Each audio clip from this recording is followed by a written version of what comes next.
जौनपुर में चर्चित दुल्हा आजाद बिंद हत्याकांड ने एक बार फिर तूल पकड़ लिया है।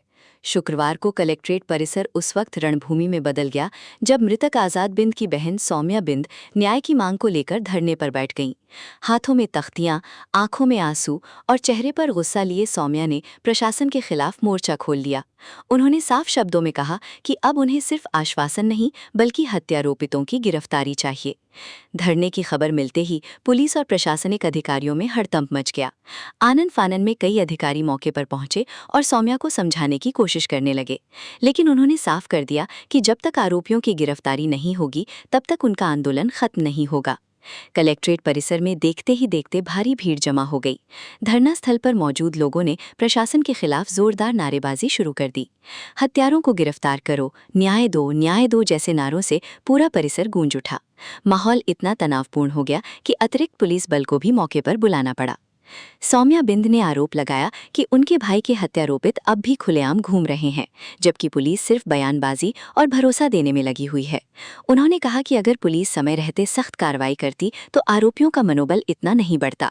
उनका कहना था कि परिवार लगातार न्याय की गुहार लगा रहा है, लेकिन प्रशासन की ओर से सिर्फ तारीख पर तारीख और आश्वासन ही मिल रहा है।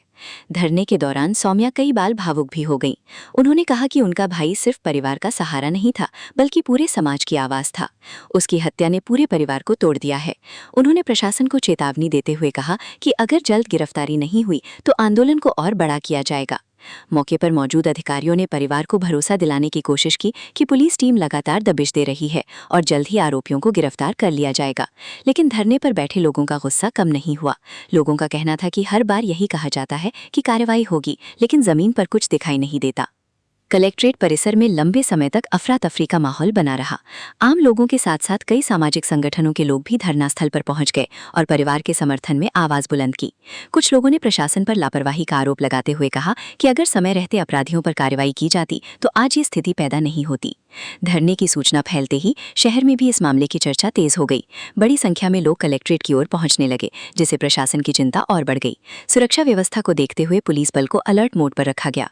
अधिकारियों को डर था कि कहीं प्रदर्शन और उग्र न हो जाए। दुल्हा आजाद बिंद हत्याकांड पहले से ही जिले में चर्चा का विषय बना हुआ है। इस मामले में लगातार राजनीति भी गरमाई हुई है। विपक्षी दलों और सामाजिक संगठनों ने भी प्रशासन की कार्यशैली पर सवाल उठाने शुरू कर दिए हैं। लोगों का कहना है कि अगर पुलिस समय पर कार्रवाई करती तो परिवार को सड़क पर उतरकर न्याय की गुहार नहीं लगानी पड़ती। धरने के दौरान सौम्या बिंद ने कहा कि उनका संघर्ष सिर्फ अपने भाई के लिए नहीं बल्कि उन सभी परिवारों के लिए है जिन्हें न्याय के लिए दर-दर भटकना पड़ता है। उन्होंने कहा कि जब तक हत्यारोपित सलाखों के पीछे नहीं पहुंचेंगे तब तक उनका आंदोलन जारी रहेगा। इस पूरे घटनाक्रम ने एक बार फिर जौनपुर पुलिस की कार्यप्रणाली को सवालों के घेरे में खड़ा कर दिया है। अब सबकी नज़र प्रशासन की अगली कार्यवाही पर टिकी हुई है। लोग जानना चाहते हैं कि आखिर कब तक आरोपियों की गिरफ्तारी होगी और पीड़ित परिवार को इंसाफ मिलेगा। फिलहाल कलेक्ट्रेट परिसर में हुए इस हाई वोल्टेज धरने ने जिले की राजनीति और प्रशासनिक हलकों में हलचल मचा दी है। अब इसमें आगे कैसे दिख रही है और क्यों नहीं हो पा रही है कार्रवाई? पैसा, पावर ऑफ मनी, उनके पास मनी है, रोका जा रहा है और उनको बचाने की कोशिश की जा रही है। उनके पास सत्ता है, उनके पास मनी है, दोनों का पावर यूज़ करके वो खुद बचेंगे। आज 4 से 5 महीने अगर हम कुछ नहीं करते हैं ना तो वो फिर निकलेंगे, फिर घूमेंगे, कुछ होगा नहीं। ये लाख लगा लें, चार्जेस चाहे कितना भी लगा लें, यही हाल होता है। कप्तान तो आपसे लगातार बोल ही रहे हैं कि बड़ी कार्रवाई कर देंगे। कुछ नहीं हुआ है। बड़ी कार्रवाई 4 से 5 दिन में बोले थे ना, कौन सी बड़ी कार्रवाई करके दिए हमको?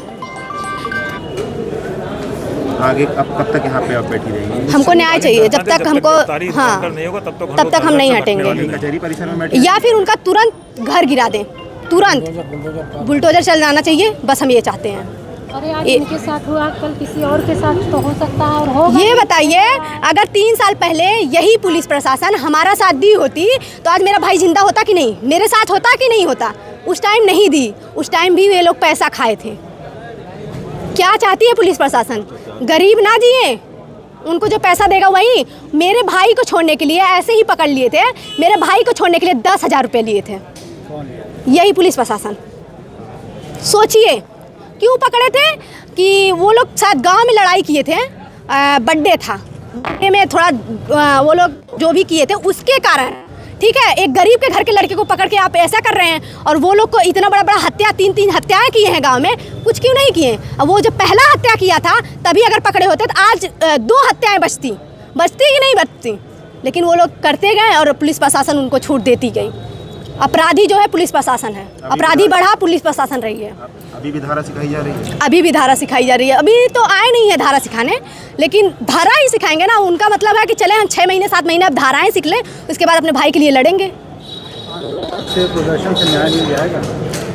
देखिए आशा तो ख़त्म हो रही है। वैसे भी अनुराग हत्याकांड का आप देख ही रहे हैं। ये हम जानते हैं कि अगर हमको न्याय नहीं मिला तो ये गरीबों के साथ अन्याय ही होता है। गरीब बस वोट देने के लिए हैं, उसमें पिसने के लिए हैं और किसी काम के नहीं हैं। जौनपुर तक ही प्रदर्शन रहेगा? नहीं, लखनऊ भी जाएंगे हम। ओम प्रकाश राजभर आए,